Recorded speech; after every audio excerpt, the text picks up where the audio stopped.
అందరికీ వందనాలండి. దేవుడు మన కొరకు సిద్ధపరిచిన వాక్యమును చదువుకుందాం. నా యొద్దకు రండి, నేను మీకు విశ్రాంతి కలుగజేతును. ప్రియదేవుని బిడ్డలారా, దేవుడు మొట్టమొదటి అయినటువంటి మానవుడును అనగా ఆదామును నిర్మించినప్పుడు చాలా చక్కగా దేవుని యొక్క మాటకు లోబడుతూ ఉండి ఉన్నాడు. తరువాత అవ్వను నిర్మించారు.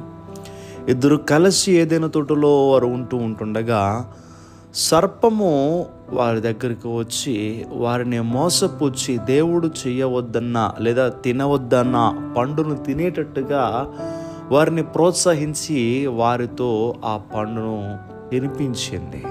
అట్టి రీతిగా అవిధేయత లేదా పాపము అనేది భూలోకములోనికి ప్రవేశించింది. పాపముతో జీవించవలసి వచ్చినది.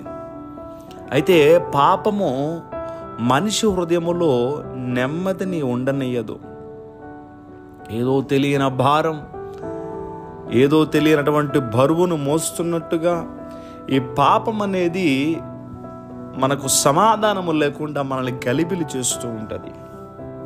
అయితే యేసు ప్రభువారు అంటున్నారు, ప్రయాసపడి భారము మోస్తున్న సమస్త జనులారా నా యొద్దకు రండి. ఎవరైతే భారముతో ఉన్నారో అట్టివారు నా దగ్గరికి రండి, నేను వారికి విశ్రాంతిని కలుగజేస్తాను. ఎంత మంచి మాట మాట్లాడుతున్నారండి.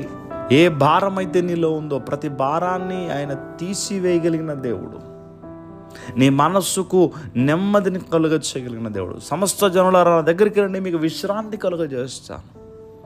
మన భారం ఆయన పైన వేస్తే నీ భారాన్ని ఆయన తీసుకుని నీ హృదయాన్ని తేలికపరుస్తారు. ఉదయకాల సమయంలో ఎవరైతే భారముతో ఉన్నారో మీరందరూ కూడా మీ భారమును ప్రభువుకు అప్పగించండి. ప్రార్థన చేసుకుందాం. సర్వాధికారైన దేవా, మీకు వందనములు. ఏ హృదయము భారముతో ఉన్నదో ఈ ఉదయకాల సమయంలో వారి భారములు మీ పైన వేస్తూ ఉన్నారు కనుక వారికి నెమ్మదిని మీరు కలుగచేయండి, సమాధానమును కలుగచేయండి, గలిబిలి హృదయమును తీసివేయండి.